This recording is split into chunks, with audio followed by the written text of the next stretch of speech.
Hi there and welcome to my channel. Today we are making a Wifesaver Casserole. For this recipe I am using 6 eggs, a couple of dashes of tabasco sauce, 1.5 teaspoons of dry mustard, about 1.5 teaspoons of Worcestershire sauce,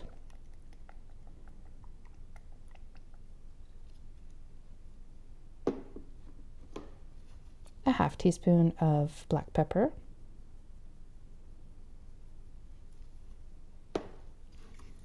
and 3 cups of milk. It didn't take me long before I realized that my vessel was too small, so I swapped it out for a bigger one and added the last of my milk.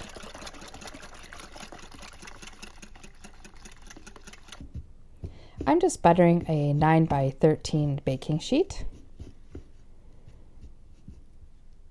And I have 16 slices of white bread that I've removed the crust. I'm going to use those crust pieces to make a stuffing. No waste here.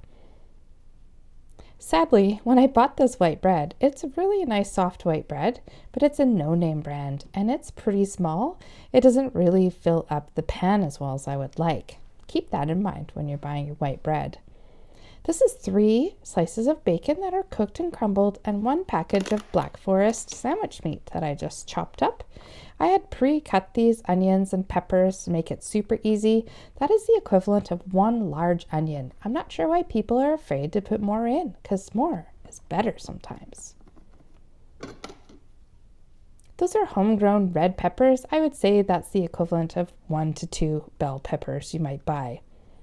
Speaking of better with more, this is just some cheese I had on hand. Ideally, you might use just a cheddar, but this is a cheddar blend, and I probably used nearly the whole bag. I am putting my remaining 8 slices of bread on top of the cheese. And it didn't quite fill the pan as I said, so I used some of my bread cubes to fill in the gap. No big deal. Now I take my egg mixture and I want to make sure that I cover the bread completely.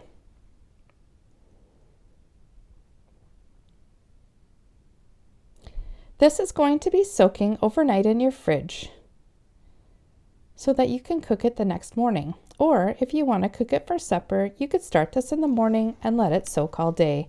I just covered it with plastic wrap and it got to have a little rest for at least 8 to 10 hours. Gives that bread a chance to soak up all that goodness. The next morning, I melted a half cup of butter that I poured over top. And for this recipe, I'm just using cornflakes for my crunchy topping. Just cover the top with the cornflakes till it's covered completely.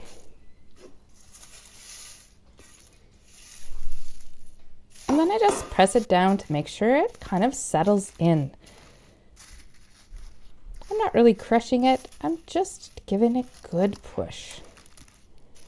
I bake it in a 350-degree oven for 1 hour until golden brown. Thanks for watching, everybody. Take care. Bye for now.